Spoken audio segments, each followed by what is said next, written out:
സകല മനുഷ്യവിഭാഗവും മൃഗങ്ങളും പക്ഷികളും സസ്യങ്ങളുമെല്ലാം ഈശ്വരാംശങ്ങളാണ് എന്ന വിശാല സങ്കല്പമാണ് ഹൈന്ദവ സങ്കല്പം. വ്യാസനും വാത്മീകിയും ആരാധ്യരായതുപോലെ കാക്കയും പരുന്തും പാമ്പുമെല്ലാം ഈശ്വരന്മാരുമായി ബന്ധപ്പെട്ടവയാണ് നമ്മുടെ പുരാണങ്ങളിൽ. കറുകപ്പുല്ല് മുതൽ അരയാൽ വൃക്ഷം വരെ ദേവന്മാർക്ക് പ്രിയപ്പെട്ട സസ്യങ്ങളാണ്. ഭൂമിയും ജലവും അഗ്നിയുമെല്ലാം ദേവന്മാരാണ്. ഇത്രത്തോളം വിശാലമായ വീക്ഷണം മറ്റെവിടെയാണ് കാണാൻ കഴിയുക? ലളിതാ സഹസ്രനാമത്തിലെ ഓരോ നാമവും കേവലം ഒരു പേരു മാത്രമല്ല, അത് പങ്കുവെക്കുന്നത് വിശാലമായ ആശയമാണ്. ദേവിയെ കാണാൻ മറ്റെങ്ങും പോകണ്ട, മനസ്സിൽ ഭക്തിയുടെ അഗ്നി ജ്വലിപ്പിച്ചാൽ മതി എന്നർത്ഥം. ഭക്തിപൂർവ്വം നമുക്ക് കേൾക്കാം ഇന്നത്തെ സന്ധ്യാനാമം.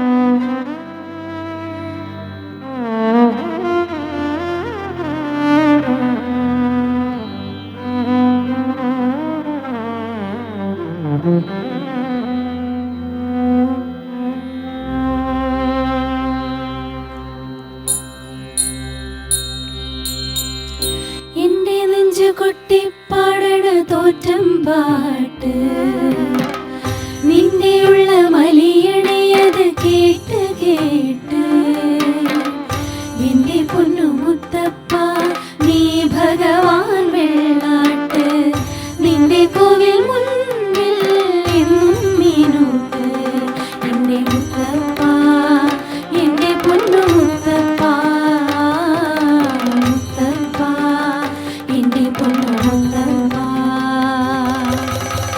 എന്റെ നെഞ്ച് കൊട്ടിപ്പാടണ തോറ്റം പാട്ട്, നിന്റെയുള്ള മലിയണയത് കേട്ട് കേട്ട്, എന്റെ പൊന്നു മുത്തപ്പ നീ ഭഗവാൻ വെള്ളാട്ട്, നിന്റെ കോവിൽ മുൻപിൽ എന്നും മീനൂട്ട്, എന്റെ മുത്തപ്പ എന്റെ പൊന്നു മുത്തപ്പ, മുത്തപ്പ എന്റെ പൊന്നു മുത്തപ്പ.